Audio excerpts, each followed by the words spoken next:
Hey guys, for today's project we're going to be showing you how to make your own mirrored vanity without having to go to a specialty glass shop and have custom mirrors cut for you. This is all going to be done with basic items that you can find in just about any home improvement store. I wanted to make sure that I would be able to walk in there and find mirrors already done where I'd just be able to utilize that in my project and not have to do any custom work.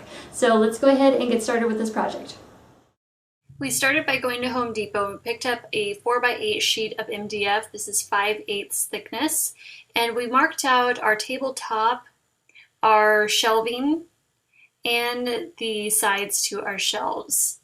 Next, Michael went to work cutting out all the pieces. We started with building the cubicles first, or the shelving. We used a combination of wood glue to help kind of just hold the pieces together as Michael was getting ready to nail them in. He nailed them in, starting with the bottom, and then repeated on the other side. And right now we're nailing in the sides. So these are the sides of our shelving, that's the bottom. And then he went to work kind of adjusting the next two shelves and just making sure that they were at the right level and making sure that they were even. He nailed in each of the shelves and then repeated the process because we actually needed two sets of shelves. The next step was to go about placing the drawers, and so we needed a bottom part for the middle drawer to sit on. So Michael measured and cut out this piece of MDF to span between our shelving units. Underneath you can see the strip of MDF that's nailed into the side, and then the top is nailed into that. Michael sanded the edges just to make sure there was no rough edges.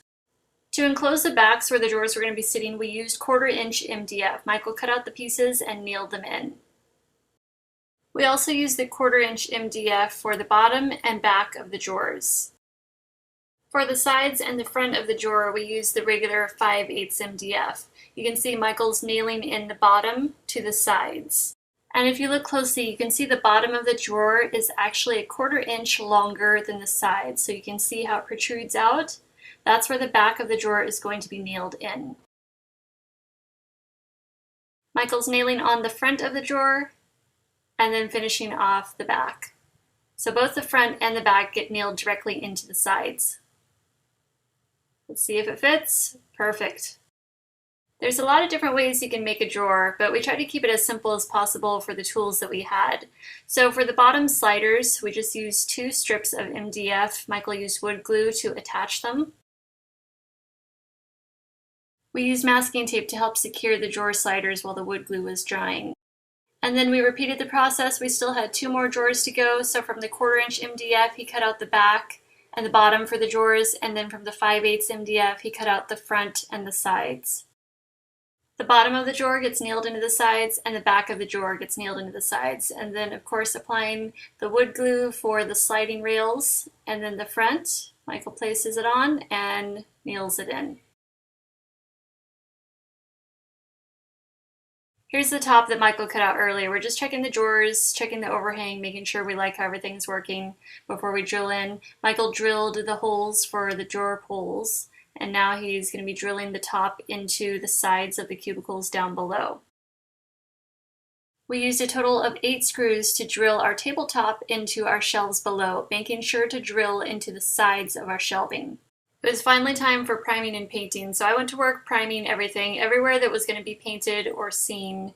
And then also I had this piece of molding that was going to be a decorative piece on the very front that I needed to prime. For paint, I picked up this Rust-Oleum metallic paint. This is in the silver color, and it's a really beautiful color, but it was going to take way too long to just paint it with that. So I used this aluminum Rust-Oleum as a base first. We painted it on. It was super dark, but then it dried, and it was pretty light. It was very cool tone, so I was glad I had that extra spray can of metallic paint from Rust-Oleum because that was the exact color that I wanted, and that worked out perfect, kind of using that as a finish over top of the aluminum base. Here's that Rust-Oleum metallic silver in the sunlight. It's such a gorgeous color, but it's very cool tone, so I wanted to kind of give it an antique look. I used this Martha Stewart Living metallic paint. This is in vintage gold. Since I was just going for a faux antique finish, I watered down the paint, and that way it wouldn't be too strong of a gold. I didn't want it to be too opaque. I just wanted a nice kind of translucent kind of brushing effect. So I stippled it on and then kind of wiped it down with my glove. And then I took a rag and wiped it further so it would give kind of just a sort of a streaked look. And I just kind of focused around the edges just to kind of bring out some of that detailing around the edges and corners. We didn't have a miter saw, so unfortunately we had to do this part by hand. So Michael used his hand saw and a speed square to cut an angle for our trim. For attaching the trim, you could just use wood glue.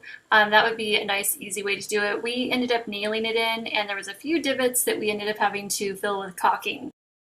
Now it was finally time to prep the tabletop for the mirror, so I swept off any sawdust that was left over. Michael applied the mirror mastic, just kind of around the middle a little, along the edges, really getting the corners, but not too close to the edges or the corners because you don't want that oozing out when you go to place the mirror on there. Then Michael used a paint stir stick to smooth out any of the globs of glue, just so the mirror would have a nice flat surface to set. We placed the mirror on the tabletop and gently pressed it in throughout the middle, around the edges. I got this mirror at Lowe's. It's just a basic full-length beveled edged mirror. I picked up these two smaller crystal drawer pulls from Habitat for Humanity's The Restore. They were only $2, but I needed a third one, so I had to get this big one at Lowe's. I used the big one for the middle drawer, and that worked out perfect because the two little ones went on the side drawers. Here's my shelving before I put the mirrors on there. I knew that I didn't want to leave them naked like this. I had a plan for these mirrored tiles, so I used these beveled edge mirrored tiles. They come in a pack of 6, and I just set them on there.